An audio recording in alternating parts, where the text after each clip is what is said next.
So, what's going on, bro? What you up to? Nothing, man. Nothing. Just taking in day by day, trying to figure it all out. You know how it goes. How you So, doing? I'm great, man. I mean, I want to go back to what we kind of talked about last episode, and it's like, is it totally ridiculous for us to look at a team that was the second youngest team in NBA history, Hmm. but had the fifth best scoring output in the NBA, that they would take a leap and end up maybe potentially leading the league in scoring this next year? Sure. Okay, It's a good idea. and maybe over time end up developing because of the coach's offense and the elite players they have into potentially the best scoring team in NBA history. That's like that's the question. But It's a as far as goal, like right? right, I mean, there's a potential there, right? There's always a potential. But Sure. um, my question though is for this next year, Yeah, yeah. if the team is going to come out and average, I don't know, 120 points, something like that, which would be Sure. very, very good, right? Not Mhm. enough to lead the league. Or actually, I think it would have, right? That's where around the Kings were this Yeah, last year, the Kings were 120. 120.7 points per game. Okay. So, what, I mean, could Shea keep his 30-point average while maybe still, like, maybe shooting a few less shots? This is going to piss people off. Um, Good. there is there's a madness to my method. All right, and I want to You get into exactly why I'm going to say what I'm going to say, man. Last year, Shea played 68 games. He shot 1,381 shots. All right. Let's just say that Shea plays the same amount of games. He doesn't play any more games. All All right, right. man. What's up, Shane? Um, he plays 68 games. I feel like if Shea shot 1,200 shots, he still could average 32 points a game. So that's 180 shots less a game or less a season, which is, just over two less shots a game. All right. Why is this important? Why do I think that Shea could do this? Is what first of all is if you look at what J Dub did last year. J Dub shot 794 shots, averaging 10 shots a game, just about 10 shots a game, right? Right. He played 75 games and averaged 14.4 points a game. What up, El Sombra? Good to see you, buddy. Alsambra, what's up, What's up, man? Shane? So if you take that into context, right, and you Mhm. add, let's just say the basic, right, man, we add the basic to J Dub. We add J Dub gets 15 shots a game, okay? So 15 shots a game. So we're adding 7 points a game. And he doesn't get better and more efficient. And this is just going out the basics, right? J Mhm. Dub's now scoring 21.2 points a game. I mean, think about that. That's just off of going for 5 more shots a game. Because Shea, which I feel like you got me excited about this. When Shea is out there, if he shoots two more or hits two more pointers a game, which in his career, you guys can go back and you can look at his career. He's done that before. He's averaged 3, 4, 5 on 3 points in a season, right? I don't think he's ever hit 5 3-pointers in No, a no, season. he's averaged taking 5.9 Oh, pointers on one of his 5.9. seasons. I got you. I'm with you. So he's proven that he likes to take that three. He shot like 41% when he did that too. So for me, if he Really? wants to get back, he only played 35 games that season. But if he wants to get back to, in a way, becoming more of a shooter like that, and he shoots 4 or 5 3-pointers a game, right? And he ups that to hitting what I would consider, three-pointers a game. Okay. So he's +2 now. So that takes away from, you know, 2 extra shots that he needs or an extra shot that he needs, Then you pull back and then you say to Shea, you're like, is 10 going to the line 10 times a game, right? Is that enough? No. I think you can go to the foul line 13 times a game. Okay. So that takes another shot off the board. All right. So that's 3 shots right there that now we've talked about that Shea doesn't have to take as many shots. You start adding into this and you're like, where are those shots going to go? Well, it's obvious where they're going to go. They're going to go to J-Dub because Josh Giddey last year, he shot the second most shots on the team. He shot 1,118, averaging 14 shots a game. Okay. Think about that. That's the jump that I'm saying that J-Dub's about to have, right? Is about to have from 10 shots to 14 or 15 shots a game. He averaged 16 points per game, 78 games. Okay. So that right there, in my opinion, is a great indication. I want Josh to shoot 1,200 shots next season. I want Shea to shoot 1,200 plus shots next season. I want J-Dub to shoot 1,200 shots next season. Because if J-Dub shoots 1,000 shots next season, right, then guess what? He's going to be averaging 21 points a game. Think about that, man. Like, if he shoots 1,200, what is he going to be averaging? So again, this is if he doesn't even get more efficient than he already has been, and he just continues to be the player that he showed us that he can be. So J-Dub, Josh, and Shea, that's where our main shots are going to be this year. If we look at last season, we look at the way that Josh took all those shots that he did, 16 points a game. Can Josh up that to 18 or 19 points a game? Sure. Can J-Dub go from 14 points a game to 21 to 22 points a game? Sure. Can Shea go from 31 to 32 and take 2 or 3 less shots a game? Hell yeah, he can. Not just hell yeah, he can, but I think he can be more efficient doing that. And then you come into context and you say, wait a second here. We haven't even talked about Chet yet. Where are we going to get these extra shots for Chet? Because I think Chet deserves to get 700 shots, right? So when you start getting into that, you think about last year, we shot 92.5 shots. We shot the second most shots in the NBA last year for a total of 7,590 shots last year. Okay. I've said since day one of watching this team last year, we are the most effective team in the league when we shoot 100 shots. I think that's the goal for every game, 100 shots. It's an insane number because that's 7.5 shots more a game than we averaged this last year as the second most shots in the season. All right. So if you think about that, in order for us to get that, how many more shots a game do we have to have? 7.25. Well, why does that come in context? Because that's 600 and something shots, 700 shots. That's where Chet's shots come from, man. So what we have to do is we have to become more efficient on the offensive board, which I'll talk about in a second. And we have to learn how to be able to get to that point where we get 100 shots from 99, 98 shots. And if we can do that, I can see J-Dub getting 1,200 shots. I can see Josh getting 1,200. I can see Shea getting 1,300 shots. And I can see Chet getting 700 shots. All right. Guess how many shots Dort had last year? How many? 873 shots. He averaged 11.7 shots and 13.7 points a game. 74 games. All right, man. So you look at that and you say, well, Dort, where do you want him to be at for shots? I want him to be at 800. I want him to be about 650. Well, you could say 650 because I thought 600. But if you think about 10 shots a game for Dort, right, I feel like is a good number for him.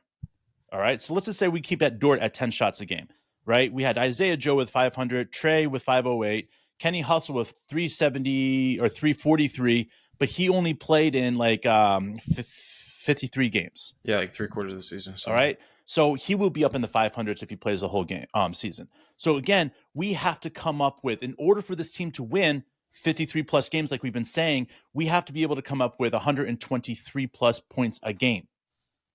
Bro, if we're shooting 100 shots a game, we're scoring 123 points a game. And you look back at the history of the game, I think the record is 126? Who holds it, by the way? It was like the Denver Nuggets from the Denver Nuggets, 70. Or is it Supersonics? I thought it was the Nuggets from like the 70s, dude. All right, whatever. I don't know. The point about this is that it's 126 points per game is the record. This Thunder team has the ability, if they get 100 shots up by being more efficient, right? They have an opportunity to get really close to that record this year. And then the next year, progression will be just obvious. And why do people say, well, the new offensive game to the NBA is going to break almost all records? That's the way it's designed. That's the way that the commissioner wants it to be. And it's designed to do that. So why would it be impossible for a young team like this to go and knock up on the record and say, hey, we're coming for that record? Because 120 points right now is, if we take 96 shots a game, we'll average 120 points a game. That's only 3.5 more shots a game. And you say, well, that's way too many more shots a game. Well, let me just say this to you. Our offensive boards last year, we averaged 11.4 offensive boards. Right. That's like what Jared's saying right now, right? Like it's like one of the big... But keep going, though. Like, but what's up, 11.4 offensive boards a game. I think our 3 extra shots automatically are going to come from the offensive boards. We're going to average 14.4 to 15 offensive boards a game. Okay. Really? Because at first, Chet's going to come out and he's going to dominate. How many did we average last year? We averaged 11.4. So So you Chet's could, going to come out and okay, he's going to that makes dominate the sense. boards. He's going to make everybody else have to double Chet in order for them to get the boards. Why does that come in on purpose? Well, J-Dub, Kenny Hustle. I mean, we could go down our list. Josh Giddey, Shea, we all love the offensive boards. We're doing whatever it takes. So when they double down on us, that means we have one extra player that's going to be wide open for the offensive boards. So I think we average 3 to 4 or more offensive boards a game.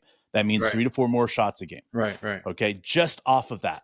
All right. That's not saying that I don't think. Do you think that J Dubs is going to be able to create 100 more shots for himself this year? Yes.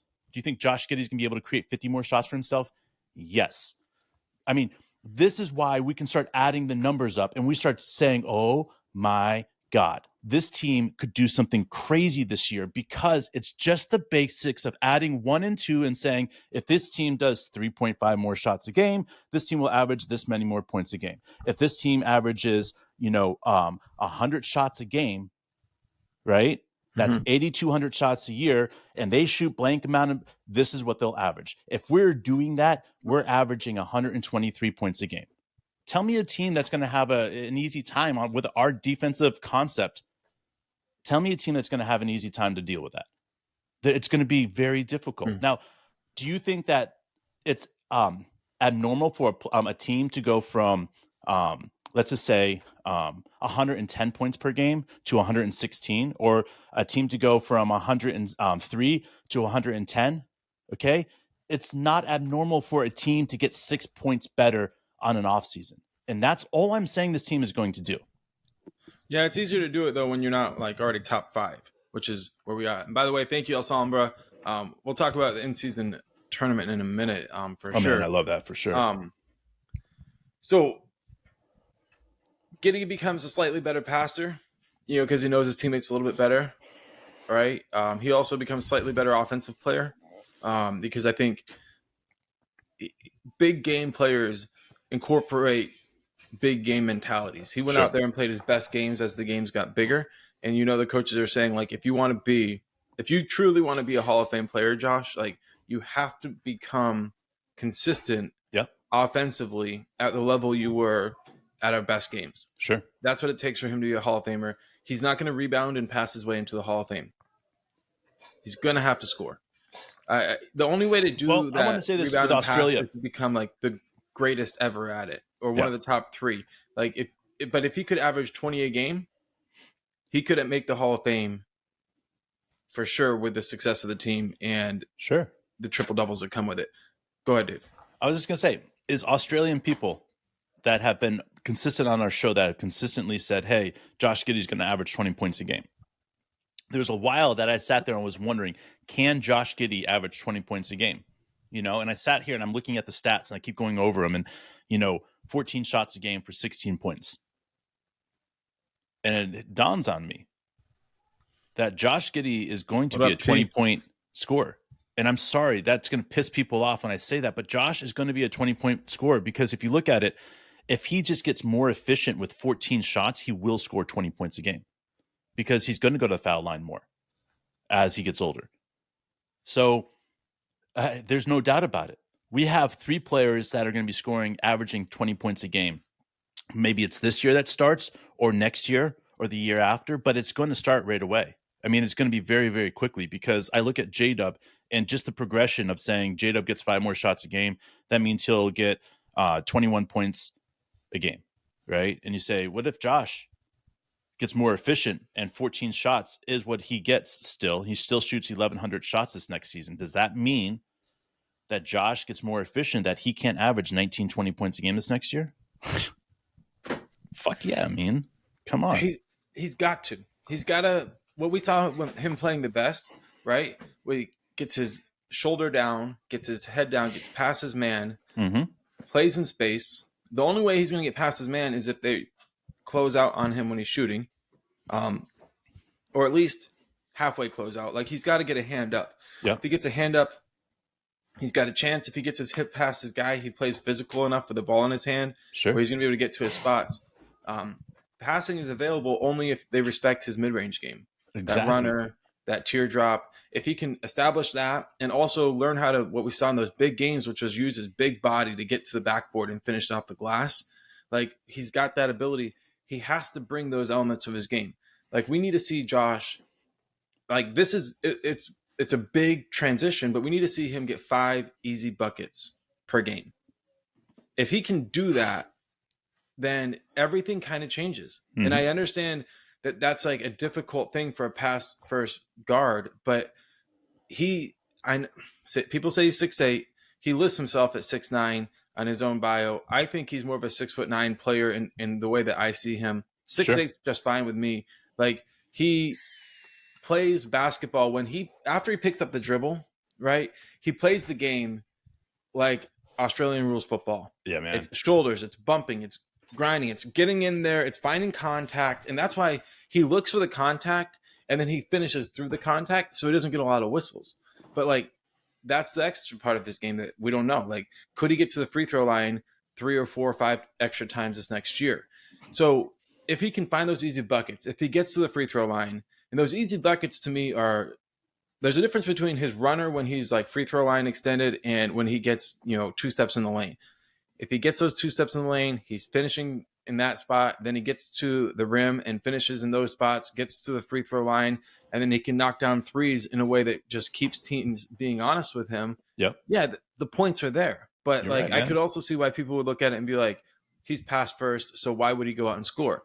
Well, the reason is because he was the youngest player in the history of the league to get a triple-double. Yeah. Right. And the Oklahoma City Thunder don't look at players and say like, okay, now you've created a lane for yourself. We want you to stay in that lane and reserve your role to just that. That way our team has the best chance at surviving.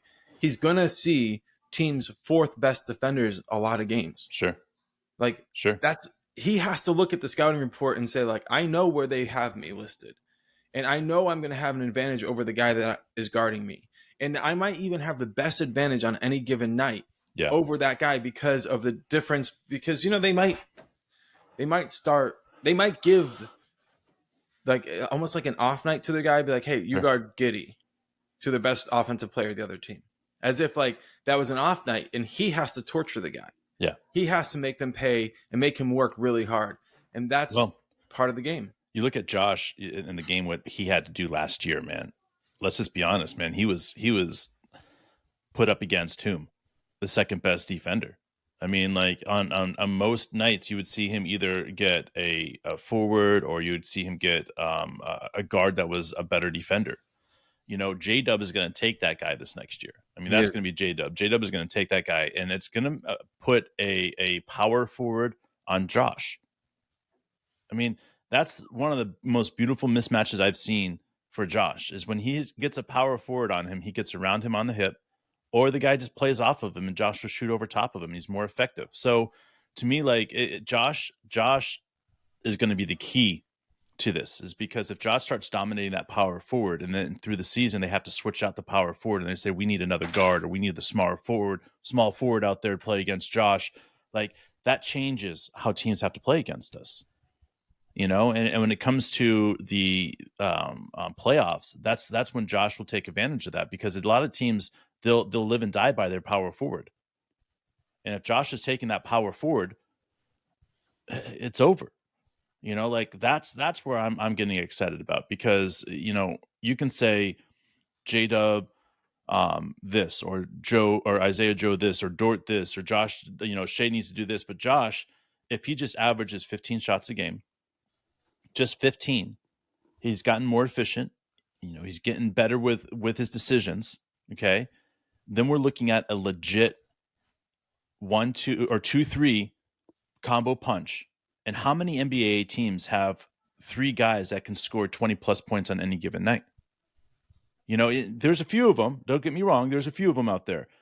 But with that being said, is how many of them have Lou Dort, Isaiah Joe, Trey Mann, Kenny Hustle, and Chet? And we're not even getting into anybody else. And that's the most beautiful thing about what this team and this starting four guards is so scary about, man, is because teams can't play us. Just can't. You can't stick J-Dub up against a power forward. J-Dub will be able to stand his own against a power forward on defense if he needs to, right? He might get bullied around in year 2 a little bit, but most power forwards J-Dub will be able to handle. And then on offense, J-Dub's just going to go around him and dunk on him. So what? The big man comes and helps out, and Chet's wide open. That's why our offense is designed. It's not all about 1 versus 1. It's all about my team versus you. And I think that's what's so crazy about when we're all said and done with this is that this team shooting 100 shots a game is probably the most effective team out there. Why do I think that it's possible? It's because not only did we get better, but we got substantially better in this offseason because of Chet, because of the other pickups, Kaysen, and some other guys that are healthy now. So with that being said, is that now we just have to sit back and see how Coach D is going to handle all these guys and all the shots they're going to need. Because if we go and we shoot like the Sacramento Kings did with 88 shots per game, and they scored 120 points a game, which is phenomenal, right? Like that means that we're going to have guys that are going to be like Shea that's averaging 28, 27 points a game. And that's okay. But if we want to see something special this year, it has to come through these plus 7.5 shots a game. Yo, what up, Unc? So one thing I want to talk about, what Alsombra brought up, was this in-season tournament, and it's something that I feel like What's up, T? I've held back on a little bit. I've kind of felt like I didn't really love the idea, kind of old school mentality. But as I've thought about this, right, like this in-season tournament really kind of plays itself really well to young, up-and-coming teams as a way to kind of establish themselves and say like, hey, a lot of our guys are on rookie scale contracts, and they get to really earn some extra money. And if we kind of take it like our starters don't really need that extra money, so we're going to go 15 deep through the tournament, right? Yep. I know that the games count for wins and and stuff. It's not like they're irrelevant, but you also don't want to like gear up your starters for a mid-season tournament. So no. I feel very strongly that the key for these guys, I think for these guys is like they have a chance to establish themselves as a serious team to be reckoned with if they can come out, play 15 deep, and shoot, like you're saying, 98 shots a game, and just really kind of like wow, this team is going to be hard to beat. And it maybe kind of like 98. The first year of the play-in, people are like, what's the point of the play-in? Da da da da da. Well, then all of a sudden we have a team make it to the finals from the play-in, and I feel like what's happening next is people will start believing that there is value, Alsombra. I believe people will believe that there's value in the in-season tournament once the team that wins it goes on to really prove themselves in playoff basketball. And they're like, oh, well, maybe there's a little bit of a track record here. Maybe we should go for it because it is a test and an opportunity to test how far we've come as a team. So for a young team, yes. If some old-ass team like the Warriors win the in-season tournament, I'm going to be like, all right, first year's a dud. But like I want to see that's not what this is designed for. Right. This is not designed for the old ass teams. I want to see like us or the Jazz or some team that's like deep and young, right? Even the Rockets, if they went out and won it. Like I know everybody would be like, oh, come on, it's like the Summer League. Who cares that you won the Summer League? Who cares you won the in-season tournament? But it matters. They would care because they're on rookie scale contracts. And I like the ideas behind that. I agree, man. I think that if we went out there and we went all blitz at the in-season tournament, it would be huge for this team. Like if we went out and we got, we put out some great numbers. I mean, let's just put it out there. Anybody that you want to ask about the in-season tournament, it's an unknown thing right now. So anybody that says, oh, it's not going to matter. It's not going to matter. This is why I disagree. It's going to matter because it teaches young men how to lock down at any certain time, how to focus at any certain time. When all the noise is starting going on, all of a sudden, zoom in, right? That's it.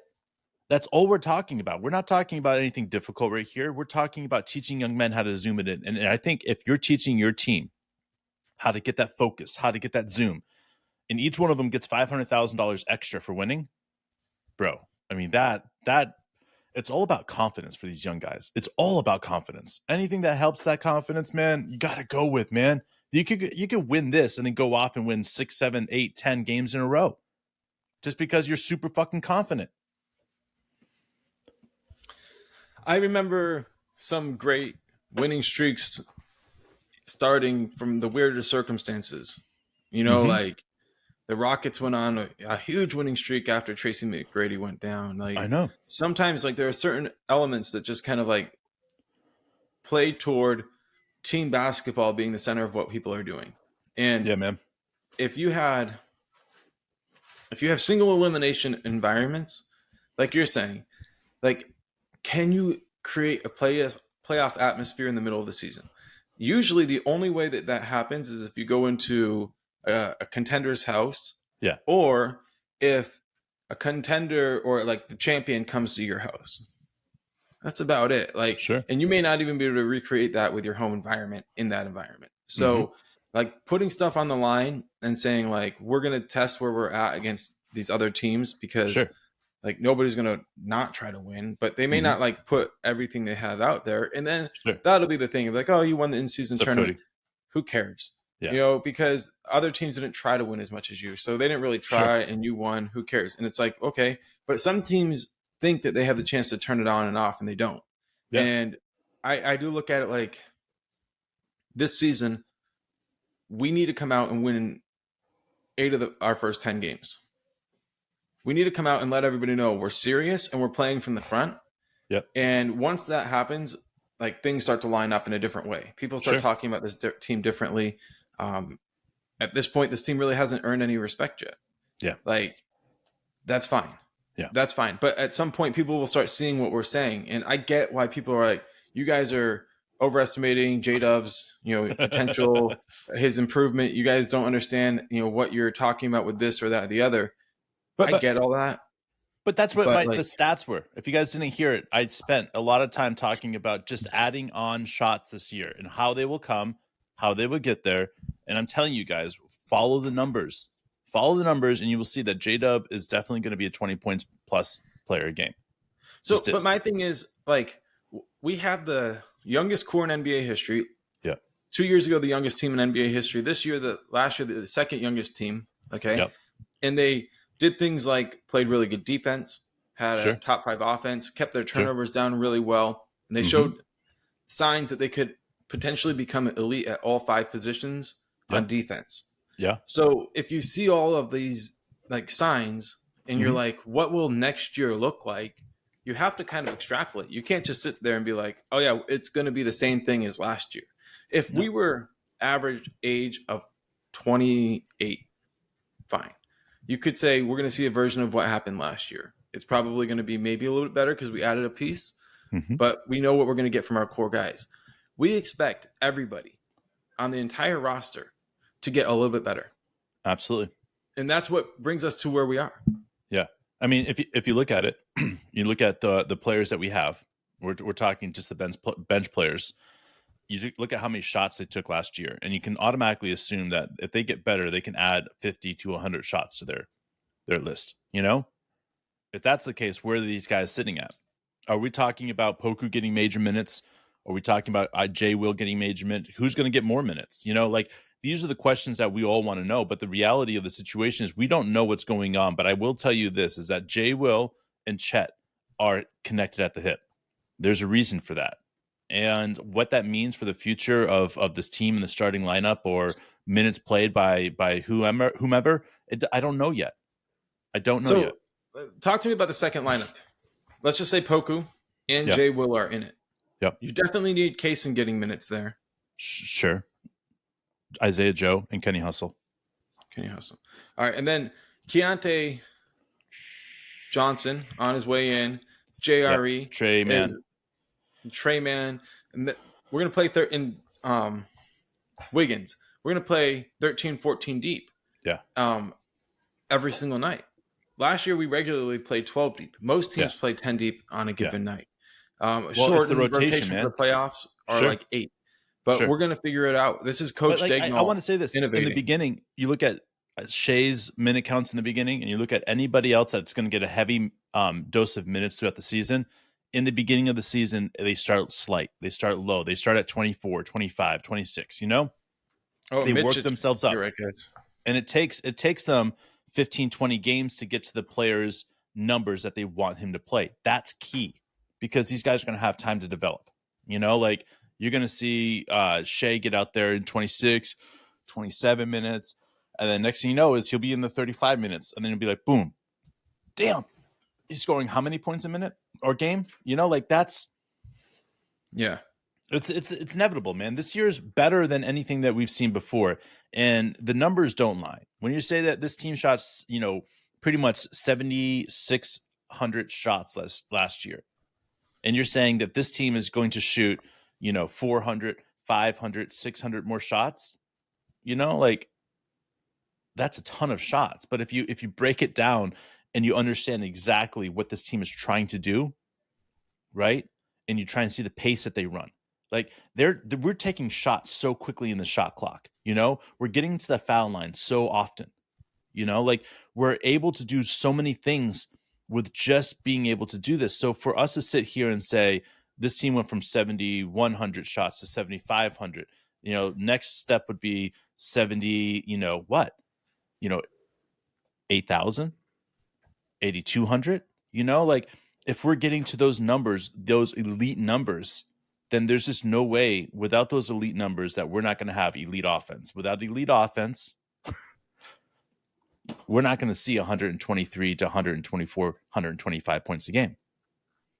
But if there's a team in the NBA that I felt like could do that this year, and I'm just looking at it, you look at teams like the Celtics with the poor way the East is and stuff like that, and you're like, if the Celtics are clicking, then maybe, right?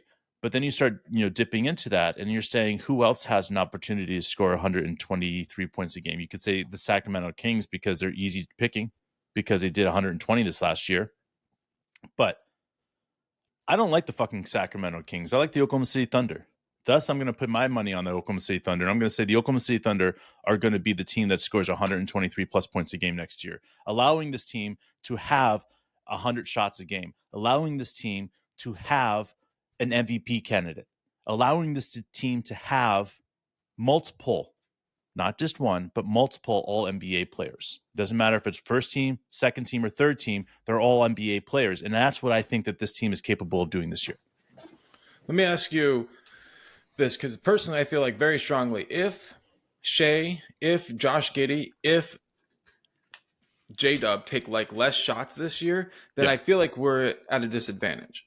Okay. I feel like we don't want these guys coming in and taking less shots. We just don't. Like, sure. So that's something like almost everybody who, you know, comments or is in the chat almost universally agrees that Shea will probably take less shots this coming year, less shots per game. But if he's taking less shots, it's because he's become more effective shooting 3-pointers and getting to the foul line. But maybe he doesn't shoot less shots. And then if he doesn't, then he could score 35 a game. Cool. Like, we could play this game all we want. Like, he is either going to go off and have one of those seasons that everybody just drops their mouth and is like, oh, yeah, that's what Oklahoma City fucking idiots have been talking about this whole time. Yeah, Shea's better than Luka. Shea's better than Booker. You know, Shea, it's just... if we have, like, the number one offense and Shea's averaging 33 plus. Yeah. Does he get the MVP? I mean, like, if we have the number one offense, we're a top 3 team in the NBA. Shea's averaging 33.7 and 5, or, you know, 33, 8 and 6. Yeah, man. Like, how is he not going to get those votes? Like I said, the NBA people are ready for a guard to take it away from the bigs. They're ready for a guard to take it away from the bigs. The MVP is up for grabs for guards. It was supposed to be Luka, but those guys have just not been able to like show that they were locked in for 82 games. So that's it, man. Now Shea's going to be locked in. He's going to show you that Kobe mentality for real. Everybody's like, you know what the most used word or phrase used in the NBA is that Kobe mentality. Because there's only few players that I've ever seen in the entire league history that have the Kobe mentality. But everybody says they have everybody's like, oh, look at that Kobe mentality. It's like Kobe. It's like fucking toilet paper, bro. Everybody it's the uses equivalent of like how everybody would like aim for a trash can with a ball of paper and be like, Kobe. Like everybody has a little Kobe now. And like they just think that they can like we heard that about Victor. Because Victor. of that, it's hard to say. His coach says he has Kobe mentality. It's like, what coach wouldn't when they're trying to get their player drafted number 1? Exactly, man. And that's why I look at Shea, and there's the posers out there. There's the posers out there. And then you see Shea, right? And you see what Shea is saying.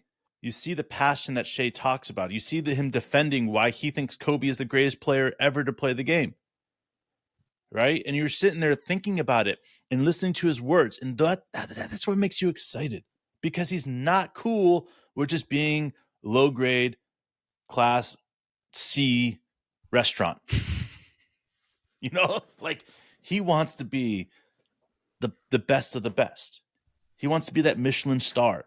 And if you see that and you see what he does and you see his mentality out there, and then you see him getting beat the fuck up and him like, fuck this, I'm getting back out there. You see it, man. You feel it. And he captures you, right? And he says, this is what I'm trying to do, guys. Wake the fuck up. Like, I don't understand how other Oklahoma City Thunder podcasts or even Oklahoma City Thunder media that are inside of there that are saying stuff like, I would rather have Luka, or I'd rather have Booker, or I'd rather have this player. I don't understand how you could ever say that Shea isn't the best guard in the league. You are an Oklahoma City Thunder fan. It's simple, and bro. it's delusional that you would say that you would trade Shea for Luka, like, or Booker. Like, why? It's why. Here's why. Because basically they don't form original opinions. So they need somebody from the outside to tell them how great Shea is, for them to understand how great Shea is. But here's my thing, right? So he was first team All NBA, right? He led the NBA in guards voting for All NBA. Okay, but here's the amazing thing. Going into last season, we knew he was an all-star, but most people, most podcasts, most media for the Oklahoma City Thunder kept asking the question about Shea coming into the season: is he an all-star? Is he an all-star? Is he an all-star? Dude, remember when we knew said he was an all-star? The real question was, is he a top 5 player in the league? But they were sitting there being like, is he an all-star? Like, we knew it, bro, because we watched the fucking games. We saw what he did after the All-Star break last year. That's why we're looking at it and we're saying, like, I understand people like, oh, this team isn't ready yet, but top 5 in scoring last year, second youngest team in NBA history. We're bringing in more elite defenders. This is going to get fucking crazy. People don't understand how good Cason Wallace is defensively. No, dude, they don't. He was the best guard defender in NCAA last year, from what I've heard people say. Okay. Yep. And he's going to come in and be our 4th best defender in the guard position. Any other NBA team, he would be the 2nd best guard defender on the team, if not the best. All right. He will come in and he's going to be behind Shea. He's going to be behind Lou Dort. He's going to be behind J-Dub. I mean, so he comes in at 4th. It's on, man. And I want to say this is that the reason we are putting our name out there and saying that the Oklahoma City Thunder are going to take this many shots this next year is because if you follow the numbers for young teams this year, guys, follow the fucking numbers. San Antonio Spurs, Oklahoma City Thunder, Atlanta Hawks, Memphis Grizzlies, Toronto Raptors, Charlotte Hornets, all right? And then you have a couple old teams, and then you have the Utah Jazz, Indiana Pacers. They're all in here, guys. They all take a shit ton of shots, right? If everybody's focusing on that and getting young coaches to teach the whole idea of taking many, many shots, right? That means that's where the whole idea of the NBA is switching. And if we're in the front runner of that, right? And as the switch happens, right? All of a sudden, everybody starts averaging 90 plus shots a game, 95, 96, 97 points or shots a game, because they see how effective we are being. This is what we say will be king, right? We've been saying it for a while. This is why efficiency is king of the NBA, guys, is because when everybody else is focusing on taking a lot of shots a game, we're going to be focused on being efficient with our 100 shots a game. Right. And that's where it beats everybody else, is because if you look at J-Dub and you say, this young man is elite when it comes to shot selection and efficiency. You look at Shea. This young man is elite when it comes to shot selection and efficiency. You look at Josh. Josh is getting there. He's understanding it more and more, right? And then you put Chet in there. And then it's just like, you know what? We've got 4 guys that understand the efficient side of the game right there on our starting lineup. And how many teams do we know that have that? Right. We haven't even talked about Chet averaging 15, 16, 17 points a game. That's what's crazy, man. And like what Chris is saying, defense wins championship, as they say, right? And we get out and we turn our defense into offense as well as anybody in the league. We keep our turnovers low. steals. Like if you're coaching, right, and somebody that sits there and says, "Hey, you've gotten your team to keep your turnovers low," and Yep. they play elite level defense and they get out and run, I'm like, that's like the perfect like baseline for a team. Yeah. Like if you can get to that point, like you run fast, you play fast, you keep your turnovers low, and you're super young, and then you're going to add Case and Wallace and Chet defensively to the team. Get the fuck out of here, man. Buckle Yeah, up, it's over. everybody. It's going to get fucking wild. All right, Jared Slate, we appreciate you, the newest member for the Thunder or the Worldwide Thunder family. We appreciate you doing that, and we will see you guys tomorrow.